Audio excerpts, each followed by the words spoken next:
Welcome to the second part of the making of Barbie's tool. Excited to share with you the rest of my workflow, starting by this slide I created entirely in Unreal using modeling tools and blueprints. I first modeled the primary section, making sure I had a reasonable number of subdivisions and a good orientation of the mesh itself. Moving on to blueprints, I simply added a spline component and built some simple logic using tangent spline points. I'll probably do a specific video on these blueprints, making sure to explain in details what's going on here, so stay tuned. Next, I created a basic shape of the main pool in Unreal in order to get a good scale with the overall environment. I then exported this shape into Blender and modeled the shape I wanted more precisely. I make sure I get it right, whether it's water or the border itself.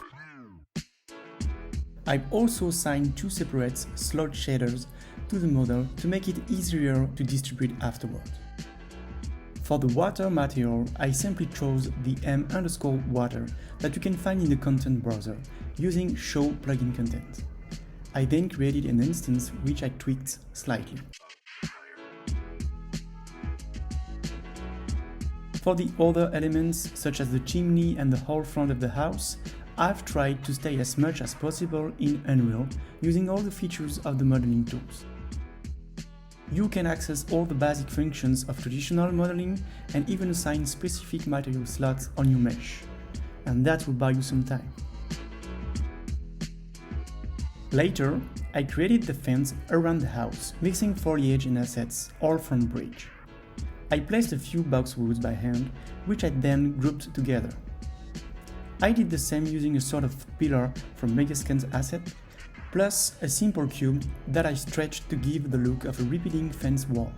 Here, I'm using the Foliage tool, combining different plants from Bridge's tower foliage model, trying to give that linear look in front of the boxwoods. By carefully adjusting the density and size of your brush, you'll achieve a beautiful result. And don't forget to give your foliage mesh a random size.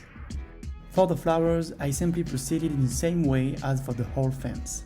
Yes, as in animation, sometimes you have to roll up your sleeves and do what you have to do. And to finish, I quickly jumped to Blender to make the street lamps using curve tools, and I polished the outside, especially by adding some palm trees, also by hand, as I want them to be flexible for my final renders and easily tweakable in my sequencers. Thanks for watching this video, guys. I hope it helps you understand better how to set up an environment for this kind of project. See you for the third part of this making of.